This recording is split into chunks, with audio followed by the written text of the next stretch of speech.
This group was very much in the Motown girl group era that was dominated by the Velvelettes, Martha Reeves and the Velvelettes, as well as the Supremes, among many more.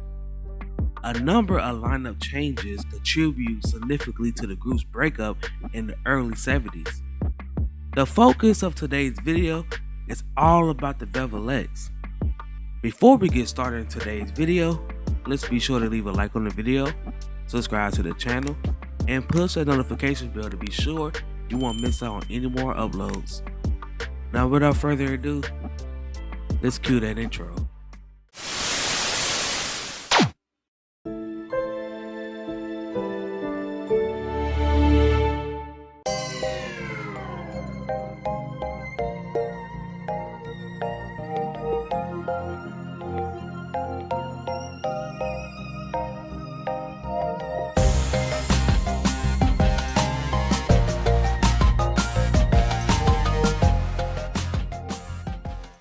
This group consists of two cousins, Bertha and Norma Barbie, who are from Shannon, Mississippi, but was raised in Flint, Michigan.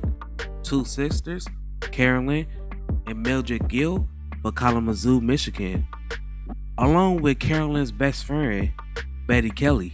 Bertha and Norma was already a part of a local group at the time. The two previously had professional experience with singing background vocals for their uncle Simon Barbie's track The Wind, which was produced by William Mickey Stevenson on Tiny Step Records. The group eventually disbanded and Bertha enrolled herself at Western Michigan University. After an unplanned session around a baby grand piano at the Student Center, she would create a group that consists of 12 females, and one of who was Mildred Gill. This large group sang for several months before Bertha and Mildred decided to either toss everyone out or quit to create their own group. Bertha contacted her cousin Norma, while Mildred contacted her sister Carolyn, as well as her sister's best friend, Betty Kelly. Now one day while singing in the vehicle, one of the ladies stated that they sounded very smooth, while another stated that they were silky as velvet, prompting one to shout out the Velvelettes, and the rest was history. They decided to enter a local talent event where the winner will receive $25, which is about $258 in today's money. And of course, they won with ease. The group's big break came in the spring of 1962 when fellow Western Michigan classmate Robert Bullock attended the talent show. Now Bullock, who so happened to be Berry Gordy's nephew, encouraged them to audition for Motown. Carolyn and Mildred's father had packed up the group and drove them 3 to 4 hours to Detroit in the middle of a snowstorm to Hitsville, USA on one Saturday. When they arrived, they was welcomed by an unfriendly secretary. They informed the secretary that they was coming to audition for Berry Gordy. The secretary informed them that there was no auditions held on Saturdays. Bummed out, the girls was leaving with tears in their eyes when they bumped into Mickey Stevenson, who remembered Bertha and Norma and agreed and allowed them to audition right then and there. Gordy was so impressed that he agreed to sign the girls, but Mr. Gill made sure that Gordy made it a priority for the girls to continue attending school. In 1963, the group began working with Mickey Stevenson, who wrote and produced the girls' first two singles with There He Goes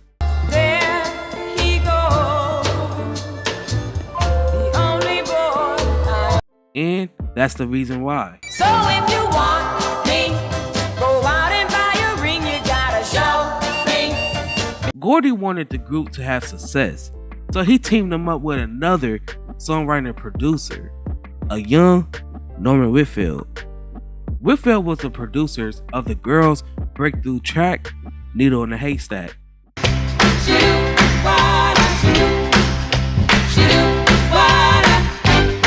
This hit was followed by He Was Really Saying Something.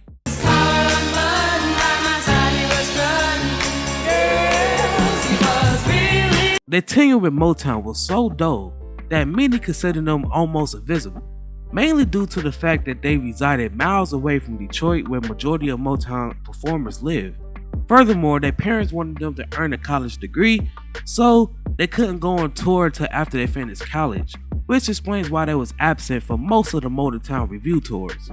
This decision by their parents harmed them in the industry since it reduced their popularity and led them to lose numerous opportunities.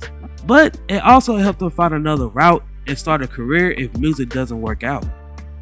Betty Kelly departed from the group in September 1964 to join another Motown group, Martha Reeves and the Velvelettes.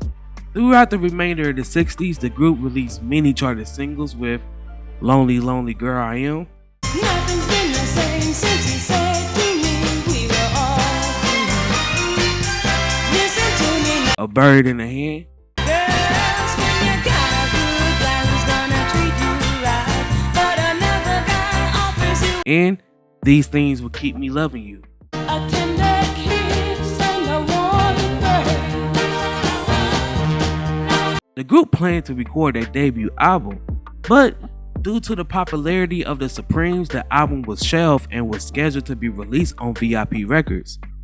Following these release hits, the group they did not produce any new material, but they continued to play at live events until 1972, when all members, except for Carolyn, decided to quit the group to devote full time into raising their kids. Carolyn sought 2 additional members for concert reasons because they had tour dates scheduled for the rest of the year. Sandra Telly and Annette McMillan will join Gill to assist cover these dates. Carolyn Gill began dating Richard Street, who was the lead singer of the Monitors, also a Future Temptation member, in the late 60s. Sandra eventually quit the group in order to join Martha Reeves and the Velvelettes. By 1969, Gill and Street had got married, and Street convinced Gill to quit the group, which she did, and the group disbanded.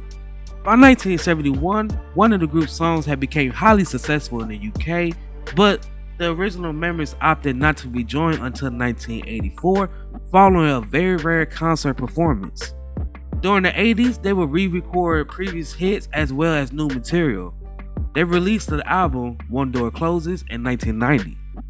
While researching for this video, I discovered that all members are divorced, and they all had second careers that kept their lives active, strong, and secure despite the industry's ups and downs. Carolyn went on to become a school teacher in her hometown, while Mildred went on to become a registered nurse and a college instructor. Norma went on to become a director of sales for large hotel chains, and Bertha earned her PhD in education as well as working for Flint, Michigan's public schools. Sandra Telly sadly passed away on September 9th, 1983 at the age of 37 from a brain aneurysm, and Bertha sadly passed away on December 15th, 2022 at the age of 82 for colon cancer.